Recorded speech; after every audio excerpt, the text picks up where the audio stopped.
안녕하십니까.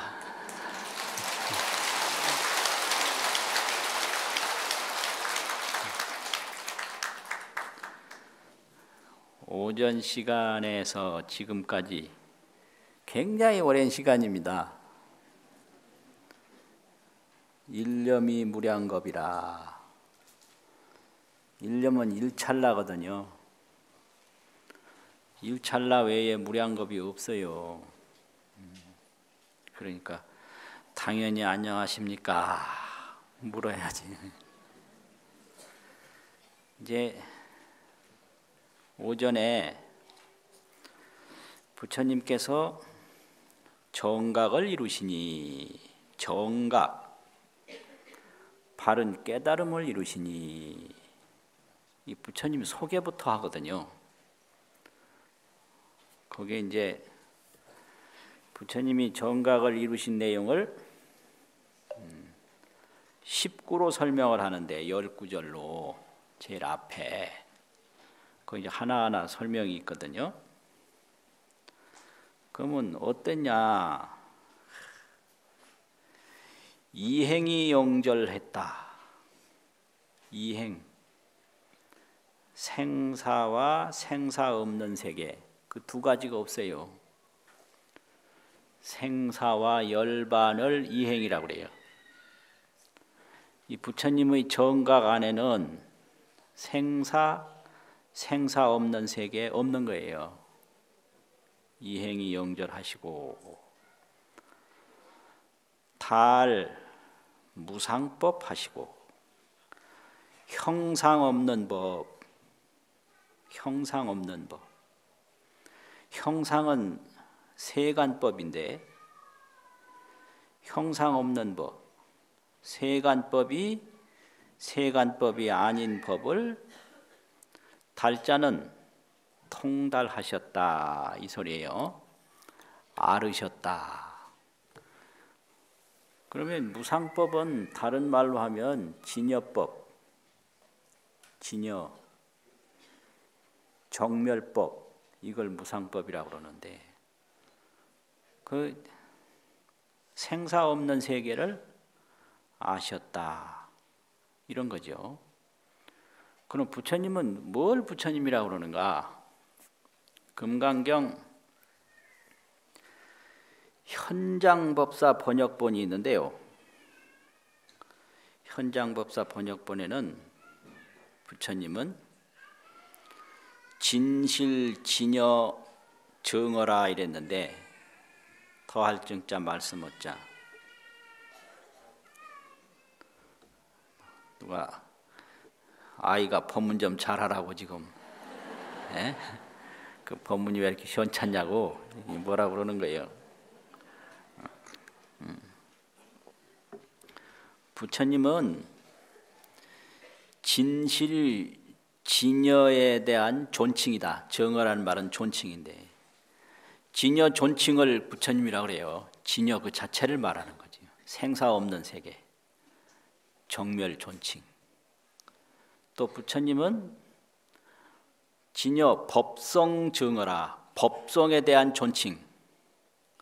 이 법과 법성이 있는데, 이 법은 세간법이고 법성이 그것이 무상법이란 말이에요. 형상 없는 법.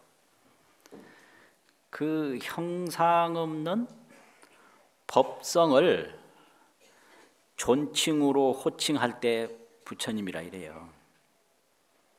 그래서 그 형상 없는 그 생사 없는 법은 오는 게 아니고 가는 게 아니고, 온다든지 간다든지 하면 열애를 잘 모르는 사람이다 이렇게 얘기를 해요.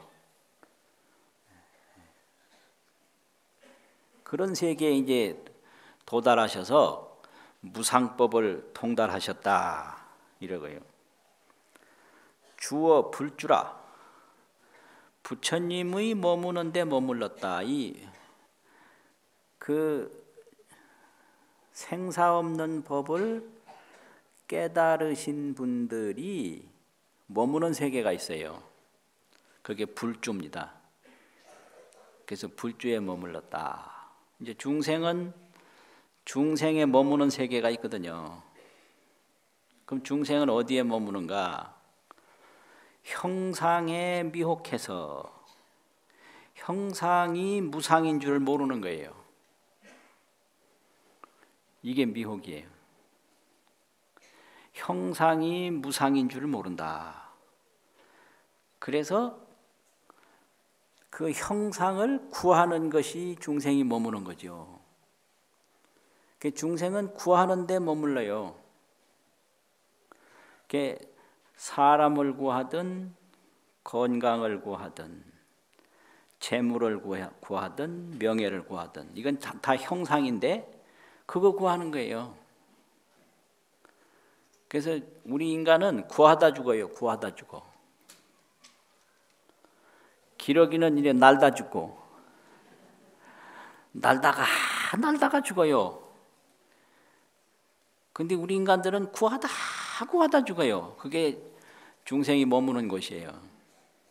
그런데 어떤 것을 구해도 남는 게 하나도 없어요. 요즘도 맨날 이제 듣는 얘기가 건강하십니까? 하나도 안 늙었네요. 그전하고 똑같아요.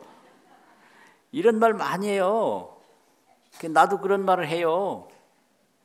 또 다른 사람한테 그 말을 들어요. 근데 내가 하는 말도 말짱 거짓말이고 다른 사람이 하는 말도 말짱 거짓말이요. 어제 다르고 오늘 다르거든요. 그래서 이 몸이라는 것은 마지막에는 털끝 하나도 안 남고 다 없어집니다. 그런데 우리가 사는 건 이 몸을 위해서 살고 있어요. 지금 마지막에는 털끝 하나도 안 남는 게 몸인데 그 몸을 위해서 살고 있어요. 그게 우리가 머무는 이게 중생살이거든요. 그 기가 막혀요. 다른 거 모든 게 똑같아요. 몸이 그럴진데 다른 사람도 그렇고 사람을 위해서 산다. 그 권력은 어디서 나오느냐? 사람한테서 나오거든요. 사람을 모으지 못하면 권력은 없어요. 재물도 그렇죠. 재물도 나중에는 이게 먼지 하나도 안 남고 다 없어질 게 재물이고. 그래서 가장 중요한 것은 내가 누군지를 깨닫는 거. 그게 제일 소중하고 그게 제일 급하고 그게 제일 중요한 문제인데 이 없어질 몸 위에서 살고 없어질 사람 위에서 살고 없어질 재물 위에서 살다가 그냥 마는 거예요. 그러니까 이제 죽을 때 구하기는 구했는데 남는 게 하나도 없으니까 그 다음 세상에 또 구해요. 그 다음 세상에 또 구해요. 이게 생사윤회인 거예요. 금생에 또 구하고 내생에 또 구하고 그런 거죠. 구하는 데 머무르는 게 우리 인간이고 중생이에요. 근데 이제 부처님은 부처님에 머무는 데 머문다 이렇게 되거든요. 그럼 부처님은 그 깨닫는 데 머문다 이러죠. 깨닫는 데. 그래서 그게 불의 세계인데 이제 화엄경에서는 불을 어떻게 보느냐? 삼불, 십신, 십불 이래 보거든요. 그래서 삼불원흉이라 법신불, 보신불, 화신불 이런. 법신불은 지혜 그 자성이에요. 지혜 자성. 그걸 법신불이라고 그래요. 그 지혜 그 자성은 거기는 범부도 아니고 중생도 아니고 열애도 아니고 불도 아니고 일체를 초월해서 일체에 자제해가지고 모든 것이 아니면서 모든 것이 다 통하는 그게 청정법신이거든요.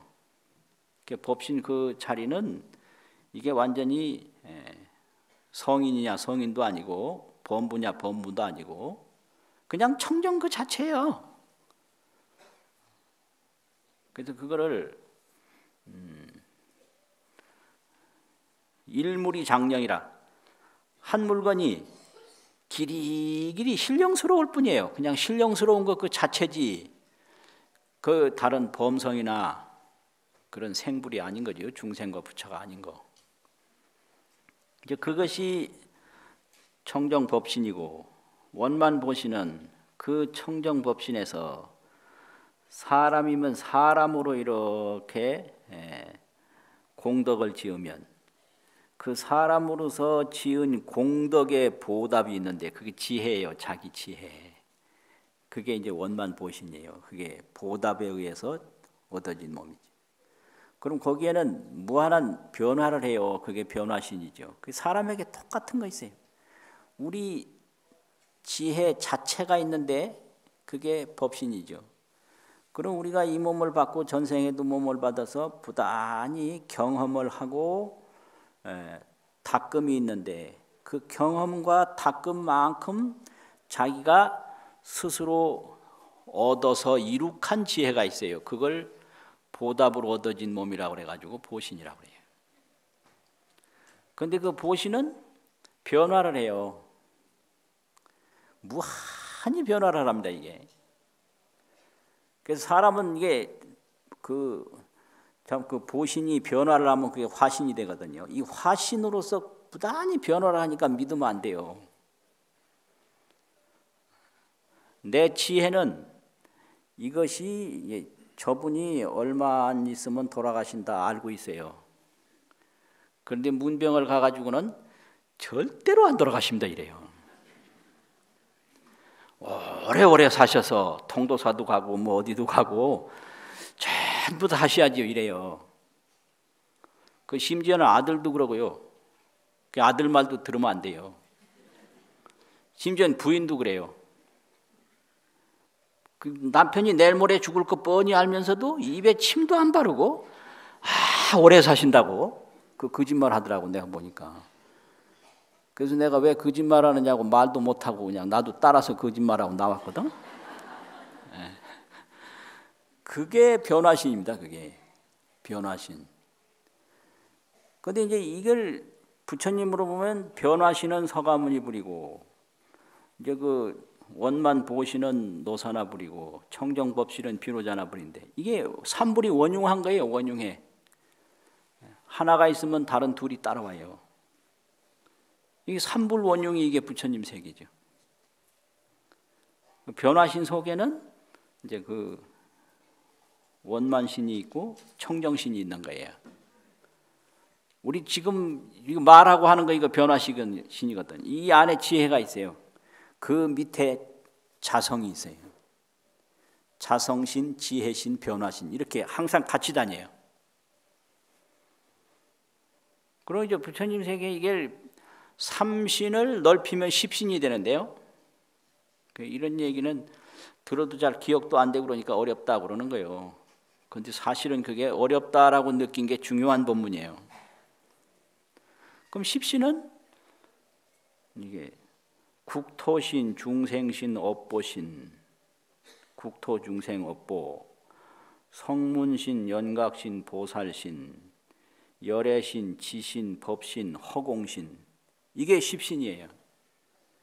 그 열애의 지혜에는 허공이 그대로 열애의 지혜에서 나타난 그림자예요. 국토도 열애 지혜에서 나타난 그림자고 중생도 열애 지혜에서 나타난 그림자고 이게 십신무예거든요. 그래서 이거 불공 올릴 때 예참에 중생 국토 업보신, 성문 연각 보살신, 열애지신, 여법신, 허공신 이렇게 외우면서 맞이 올리는 거예요. 이게요. 그게 십신무예입니다. 허공신, 중생신, 국토신, 업보신 그게 다 열애의 지혜에서 나타난 몸이죠. 그리고 또 십불 세 개가 있어요. 십불이 보현이라 법성계에 보면 십불, 그 다음에 대인경 그 말인데 그 사이에 뭐가 있죠? 십불, 보현, 대인경. 그래. 대인경, 큰 사람의 경계 세 개지. 십불, 보현. 십불이 보현이에요. 십불은 항상 널리 어진 대상이거든요. 어진 존재예요. 그래서 보현이라고 그래요. 십불은 하는 일이 보현인데 보현이 화엄이에요. 많은 공덕으로 장엄을 해서 일체 덕용을 성취하는 게 보현이고 화엄이거든요. 그래서 십불은 보현인 거예요. 이게 부처님이 머무는 데요. 십불은 이제 성정각불에서부터 시작을 해서 정각을 이루는 부처님, 법계불, 뭐 삼매불, 뭐 수락불. 수락이라는 게 중생이 즐거워하는 것을 항상 따라서 나타난다. 뭐 이런 게 이제 십불이거든요. 이런 거 있어요. 그래서 이 십불 세계는 우리나라는 이게 불교가 화엄 불교이기 때문에 이 맞이 올릴 때 부처님께 공양 올릴 때 이 화엄 의식으로 하는 게 화엄 대예참이라고 그래요. 대예참. 그리고 대예참 첫머리에 이제 뭐가 어떤 송이 나오느냐면 초명안첩 기황주라는 말이 있어요. 이거 어려운 말인데. 초명이라는 것은 벌레 벌레명인데 벌레 중에 제일 작은 벌레를 초명이라고 그래요. 다 그 벌레 충변에 쓰는 글자예요. 안첩이라는 건 눈안자, 눈썹 첩자인데 그 제일 작은 벌레에 눈썹도 겉눈썹이 아니고 속눈썹. 그 속눈썹 첩자가 있어요. 속눈썹. 그 초명이라는 건 전설상의 벌레라는 것도 해석을 해요. 눈에 본 적은 없고 아주 전설상의 벌레. 그렇게 이 작은 벌레의 속눈썹에 기황주라, 임금황자 고울주자. 이 세상에서 제일 큰 나라를 황주라 그래요. 황주를 세운다. 초명안첩 기황주. 그러니까 옥백 제후가 차제투라. 옥백이라는 것은 구수록자 비단백자인데 아주 훌륭한 여러 나라의 왕들이, 제후는 그 여러 나라의 왕을 제후라고 그러거든요. 여러 나라의 왕들이 차례로 와서 복종을 해요. 이걸 차제투요. 이게 화엄이에요. 그러니까 이제 천자 임헌 논토광, 그 세운 나라의 천자가 궁중에 딱 임해서 국토가 한없이 넓은 토광이라 국토의 그 광대함을 논하는 거예요. 그런데 태허유시 일부구라, 태허, 거기에다 비하면 그 넓고 넓은 태허공이 하나의 조그마한 물거품에 지나지 않는다. 이게 이런 개성으로 이 불공을 올리는 게 그게 한국 불교 화엄 신앙입니다. 이게 그냥 하는 거예요. 그냥 외우는 거예요. 근데 왜 그렇게 편안하게 외우냐? 잘 모르니까 그렇게 편안하게 외우는 거예요. 만약 그걸 전부 알았다면 야단 날 거예요. 이게 어째 이런 일이 있냐고. 그런데 그게 지혜에는 십신이 무해이기 때문에 그런 거지요. 십신이 무해이기 때문에. 그 무해이기 때문에 미진이 시방이요, 시방이 미진이요. 또 일념이 원겁이요, 원겁이 일념이라. 일념이라는 건 일찰나인데 그 찰나염자예요. 그 생각염자가. 일찰나가 원겁, 한없이 먼 무량겁이다. 이게 전부 지혜에서 나타나는 거기 때문에 그렇거든요. 그래서 이거를 화엄학에서는 총상이라고 그래요. 총상. 지혜 총상에 나타난 일념이고, 이거 어렵네. 이 전문 용어예요. 총상일진이요, 총상시방이요, 총상일념이요, 총상원겁이라. 그 해인산매 총상에서 나타난 시방이고 미진이고 일념이고 원겁이기 때문에 그렇다. 이게 화엄학이에요. 그 전에 경복로 스님은 법문할 때 맨날 그 말 쓰셨는데, 법사가 청중을 쫙 보면 그 많은 데 중에 한눈에 다 들어온다 이거예요. 네? 한눈에 다 들어온다 이거예요. 그러면 이 많은 데 중에 한눈에 들어오는데, 그러면 여기 보이는 사람이 내 마음에 있느냐, 여기 보는 사람이 내 마음에 있느냐, 저기 보이는 사람이 내 마음에 있느냐, 모두가 한 마음에 다 있거든요. 그래서 모든 사람이 다 총상 속에 다 들어오는 거죠. 한 마음 전체 속에. 그리고 청중도 이 법단을 향해서 보면 뒤에서부터 모든 것이 또 한눈에 다 들어가요. 그러면 이쪽에 보이는 것이 나냐 저쪽에 보이는 것이 나냐 그게 아니에요. 전체가 한 마음에 다 들어온다 이 말이죠. 그러니까 이 하나 속에 전부가 다 있는 거죠. 그게 일미진 중에 함시방이에요. 한 미진 속에 시방을 다 포함한다. 근데 이제 이런 거를 신라시대 의상 스님은 재미있는 비유로 말씀을 하셨는데, 꿈에 말이에요. 어떤 사람이 꿈에 10대를 꿈을 거예요. 10대가 뭐냐? 나로부터 상오대가 있고 나로부터 하오대가 있거든요. 그러면 나, 아버지, 또 할아버지, 증조할아버지, 고조할아버지, 이게 상오대 아니요? 그럼 나 밑에 누가 있죠? 아들 밑에는요 손자 밑에는 증손자 밑에는 고손자. 그러면 나를 중심으로 해서 위로 5대 고조까지, 아래로 5대 고손까지, 이 사람들이 한꺼번에 다 있는 거예요. 한꺼번에. 그러면 그 이렇게 꿈에 볼 때 낱낱이 보면 저 아래로 고손하고 위로 고조하고 전혀 틀리잖아요.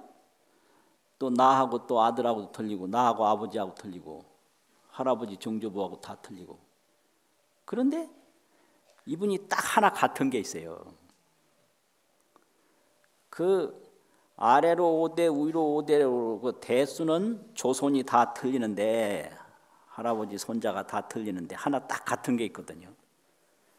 그게 뭐냐? 그게 뭘까요?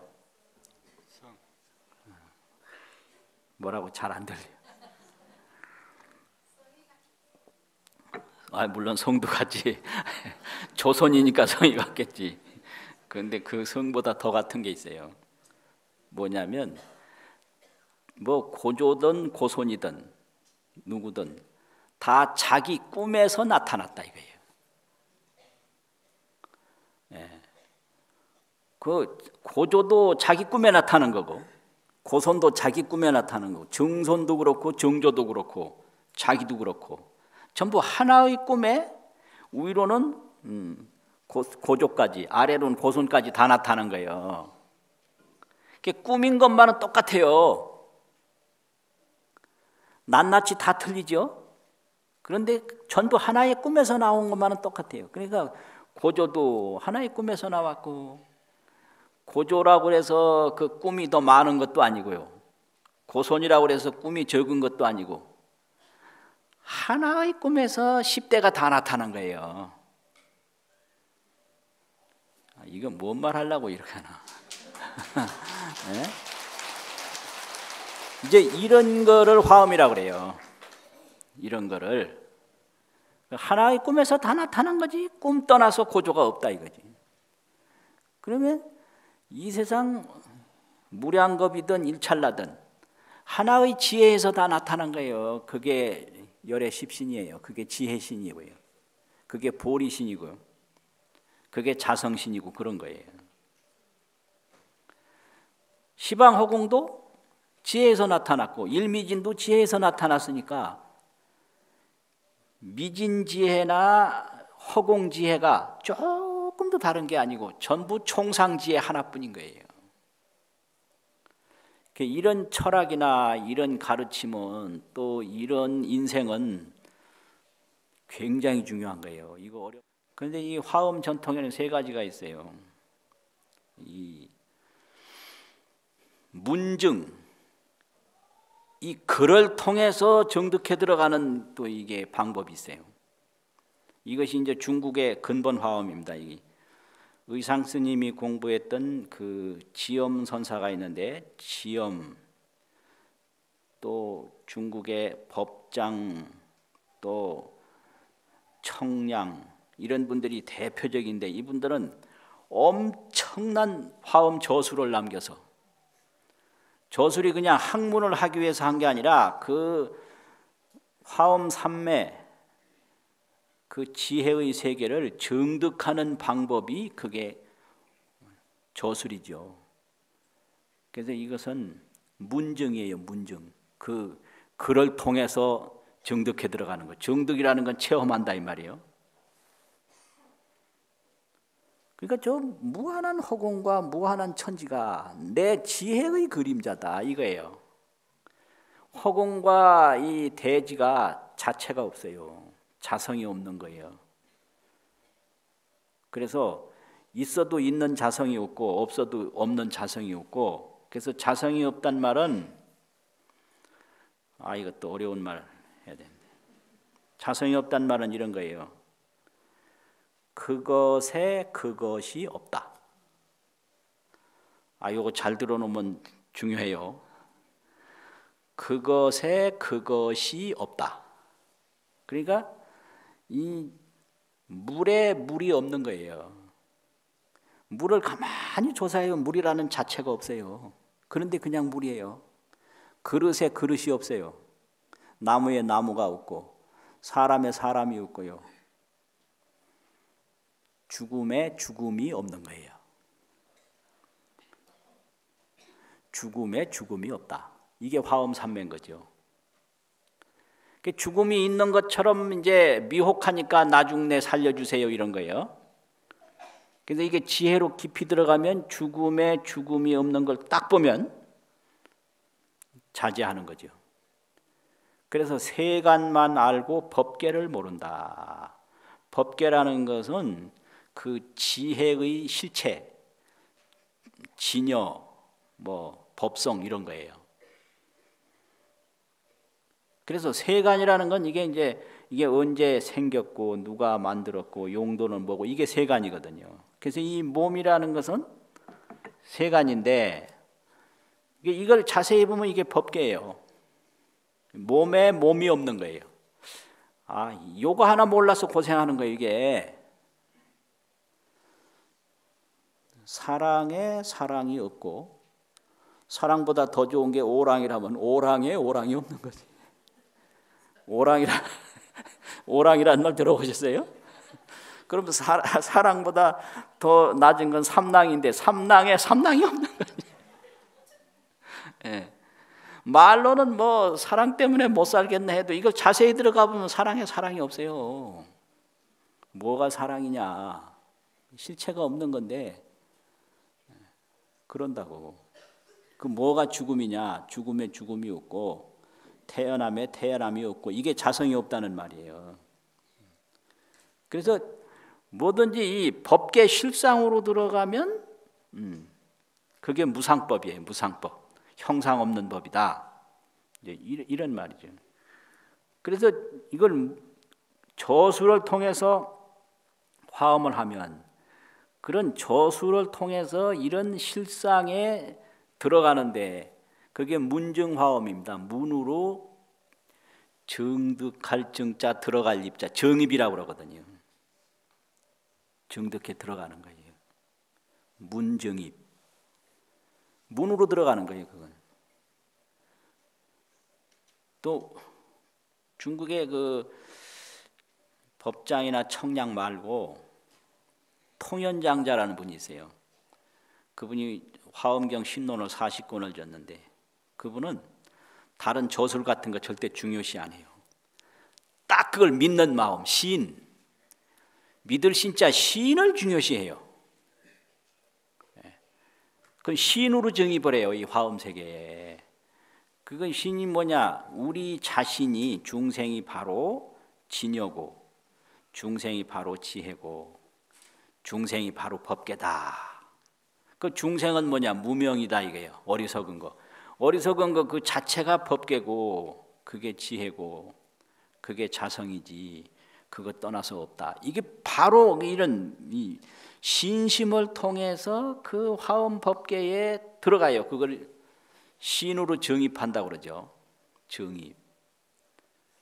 그 우리나라의 이제 의상 스님 같은 경우에는 행으로 정입을 해요. 행, 실행을 통해서. 실행. 그 의상 스님의 제자 중요한 분이 지통 법사라고 있는데, 지통. 지혜지자 통할 통자. 그 지통이라고 하는 분이 태백산 토굴에 가서 화엄 삼매를 닦는데, 그러니까 이제 화엄경에 보면 부처님의 몸이 시방에 두루하고 지혜가 온 삼세에 깊이 들어가고 이런 걸 듣고 그냥 말면 못 들어가거든요. 부처님의 이 지혜의 몸이 허공신도 되고 중생계도 되고 다 되면 어째서 그런가? 이거 깊이 들어가면 그게 화엄삼매거든요. 이 화엄삼매를 깊이 닦는데 한 번은 그 지통 스님 앞에 멧돼지가 지나갔어요. 그 멧돼지가 지나가는 걸 딱 보는 순간에 깨달음이 왔는데요. 뭔 깨달음이냐? 저 멧돼지가 전생의 나의 몸이고, 또 당신 토굴에는 목조상이 있었어요. 나무로 불상을 뭐 이렇게 조성을 해서 세워놨는데, 모셨는데, 저 나무 불상 조각은 내 생의 나다. 이걸 깨달은 거예요. 요게 이제 그 9세, 10세 호상적이라는 게 바로 그예요. 호상적. 과거와 미래와 현재가 서로 함께 딱 연결되는 거죠. 3세인과로 보면 멧돼지는 나의 전생이고, 나의 사람 몸은 나의 금생이고, 뒤에 모신 불상은 나의 후생이고, 이게 삼생인과예요. 그런데 이제 화엄은 원만인과이기 때문에 같이 통하는 거예요. 내가 바로 전생의 멧돼지고, 내가 바로 내생의 불상이다. 이게 같이 돌아가는 거지, 이게 같이. 그거를 딱 깨닫고 의상 스님한테 갔어요. 그래서 이 얘기를 했어요. 그래서 의상 스님이 이 사람은 화엄 세계에 들어가는 그릇을 이루었다. 화엄 법계를 담을 수 있는 그릇이 만들어졌다. 이래가지고 그 의상 스님이 지은 그 법성 해인도 그걸 딱 주고 인가를 하고, 그래서 10대 제자의 아주 으뜸가는 제자가 됐거든요. 이런 게 이제 시인에서 한 걸음 더 들어가서 행으로 들어가는 거예요, 이게요. 그러니까 이게 전부 다 필요한 거지. 이거 모든 사람을 위해서는 그 화엄의 기록이 굉장히 필요한 거죠. 그게 문으로 들어가는 거지. 그리고 믿음이 있어야 돼요. 그 믿음 위에는 바로 행동으로 바로 들어가야 그게 되는 거거든요. 그러면 그 의상 스님 계통의 법문을 보면 그런 거예요. 그 정각이 뭐냐? 정각. 부처님이 보리수나무 밑에서 처음으로 바른 깨달음을 이뤘다 이러잖아요. 정각. 그러면 정각이 뭐냐? 그러면 이 의상 스님 이 화엄학에서는 절대 어려운 말을 하질 않아요. 내 몸이 바로 정각이다 이렇게 가르쳐요. 내 몸. 너의 몸이 바로 정각이다 이렇게 가르쳐요. 뭐 법성이 어떻고 뭐 이런 게 아니에요. 바로 행으로 바로 그냥 그 실행을 통해서 바로 화엄 세계에 바로 들어가도록 가르치는 거예요. 그럼 생사가 뭐냐 그러면 내 몸이 바로 생사다. 이 몸이 생사인 거예요. 그 열반이 뭐냐 그러면 내 몸이 바로 열반이다. 이렇게 가르쳐요. 이거 참. 이 몸이 정각이요, 이 몸이 열반이요, 이 몸이 생사단 말이에요. 그럼 그 말을 듣고 바로 들어가는 거예요. 이게 신라화엄입니다. 이게 많은 저수를 한다고 한평생 보내는 게 아니고요. 믿을 신자 하나 가지고 그렇게 매달리는 게 아니고 바로 눈앞에서 멧돼지 지나가는 거 보고 멧돼지가 바로 전생에 나고 금생에 멧돼지가 바로 금생에 또 나고 또 멧돼지가 바로 내 생에 바로 이 불상이고 그래서 이게 3세가 일념이고 일찰나다 이거지. 3세가 더 이제 벌어지면 이게 9세가 되는 거고 이 9세에 항상 한 생각이 있으니까 그게 10세가 돼서 9세 10세가 이게 전부 하나의 지혜에서 나왔기 때문에 아래로 고손하고 위로 고조가 다른 게 아니듯이 시방과 가는 티끌이 다른 게 아니듯이 이게 화엄이거든요. 이런 세계에 머무는 걸 부처님에게 부처님의 머무는데 머문다 이래요. 그래서 이런 것은 보통 사람이 잘 말할 수가 없다. 뭐 이래가지고 이제 얘기를 쭉 해나가는데요. 이제 여기 보면 일체 부처님들이 법을 설하는데 법을 설하는 데는 중생을 구하기 위해서 중생은 그러면 어디에 빠져 있느냐? 번뇌에 빠져 있거든요. 번뇌는 뭐냐? 자기가 바로 정각이고 자기가 열반이고 그런데 그걸 모르고 요 죽고 사는데 빠져 있는 거예요. 그래서 항상 좋은 거를 구하다가 죽는 거 그게 번뇌거든요. 실체를 모르고 구하기만 한다. 그게 번뇌죠. 그래서 그런 중생을 이제 구제하기 위해서 설법한 것이 부처님의 설법이니까 이제 부처님께서도 중생을 구제하기 위해서 법을 설해 주십시오. 어떤 법을 설하느냐? 일체 모든 부처님이 다 그렇게 한 것처럼 십주, 십행, 십회항, 십지 이런 법을 낱낱이 설해 주십시오. 이렇게 요청을 해요.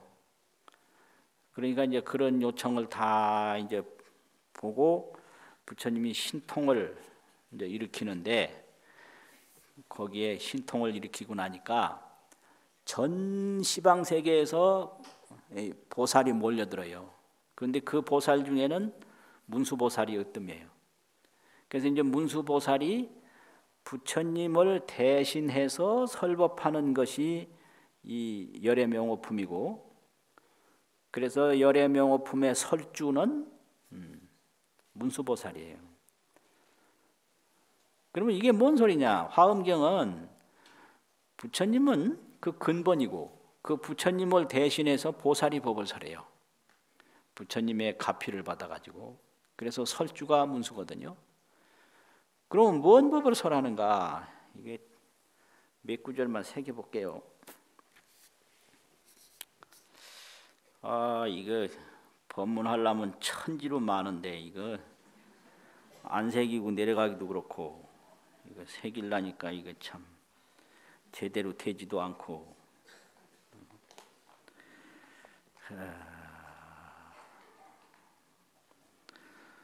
불자야 열애가 이 사천하 중에서 혹은 일체의 서잉이라고 하이며 혹은 원만월이라 하이며 혹은 사자후라 하이며 혹은 석가모니라 하이며 혹은 제칠선이라 하이며 혹은 비로자나라 하이며 혹은 부담시라 하이며 혹은 대사문이라 하이며 혹은 최승이라 하이며 혹은 도사라 하나니라 이와 같은 등 그 수가 십천이니 모든 중생으로 하여금 각각 알고 보게 하나니라나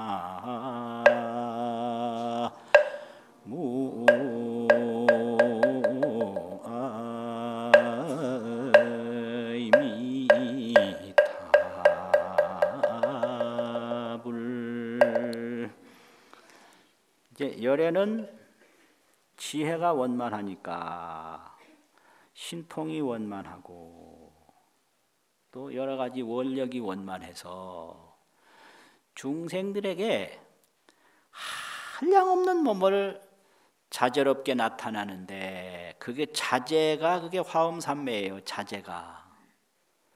자재를 화엄삼매라고 그러고 이렇게 나타내는 시현을 해인삼매라고 하거든요. 그럼 이게 나타내는 모습이 무궁무진하니까 그 모습 하나하나에 따라서 명칭이 한량없어요. 그래서 일체 세간 명칭이 다 열애 명칭이 되는 거예요. 이게 화엄경 열애예요.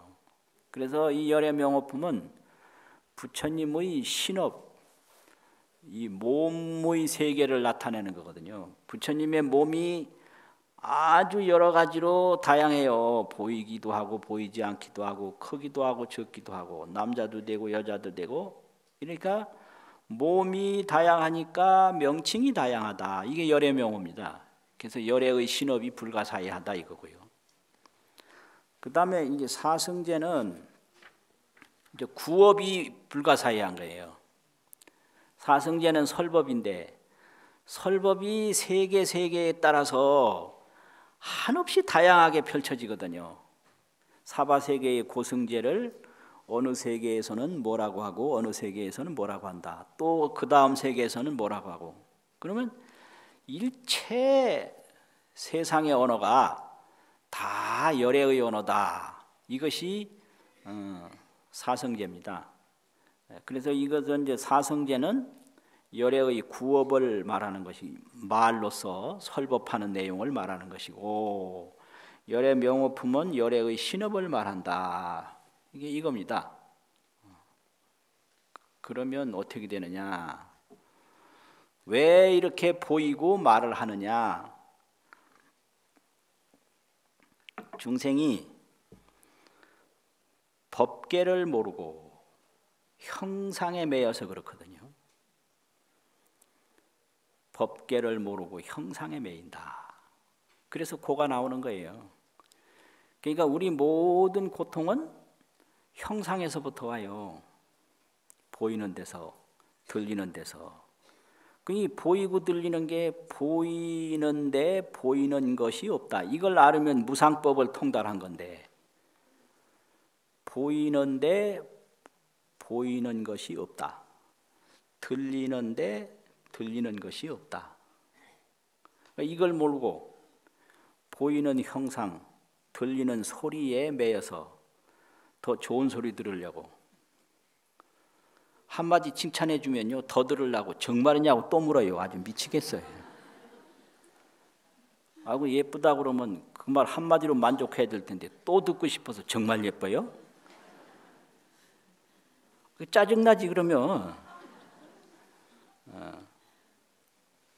그게 중생이에요. 끊임없이 더 구한단 말이에요. 끊임없이. 그래서 형상에 미해서 괴로움을 받거든요. 이거예요. 그래서 이제 뭔 고통이 나오느냐 그러면 형상에 쫓아가니까 있는 걸 몰라요.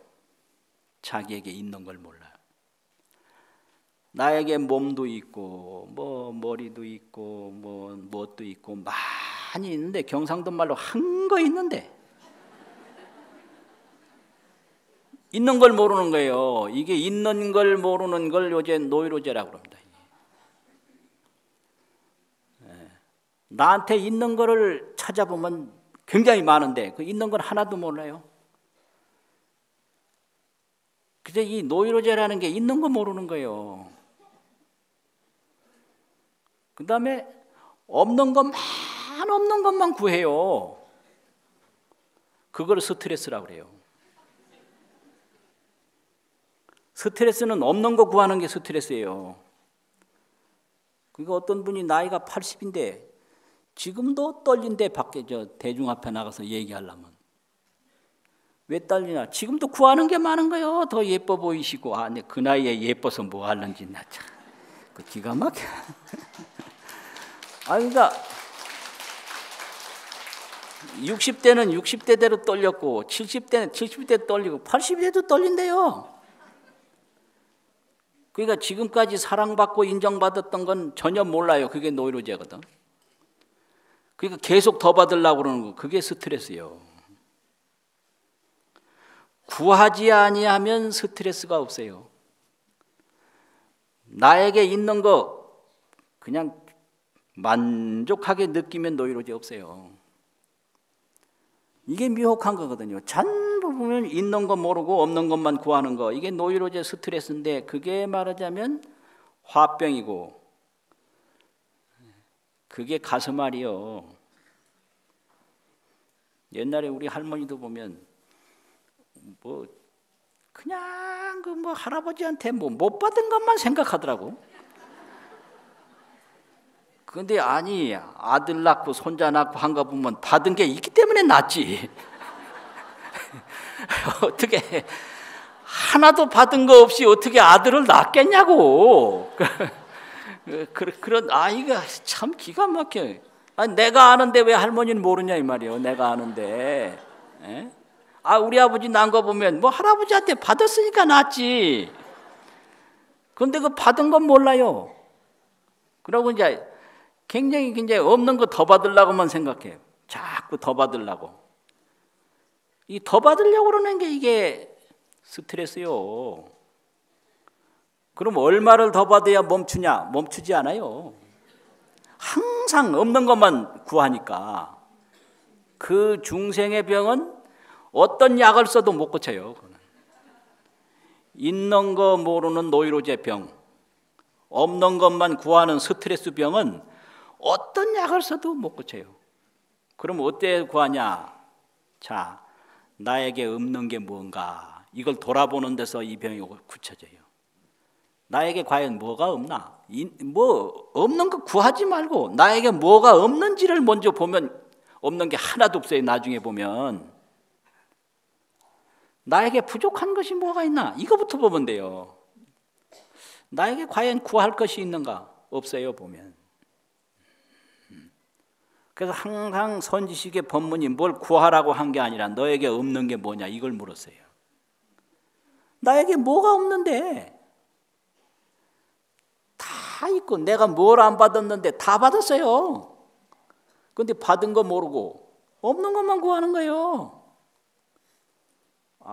이걸 오늘 깨달으면 아주 편안하게 오늘 저녁부터 잘 수 있어요. 응?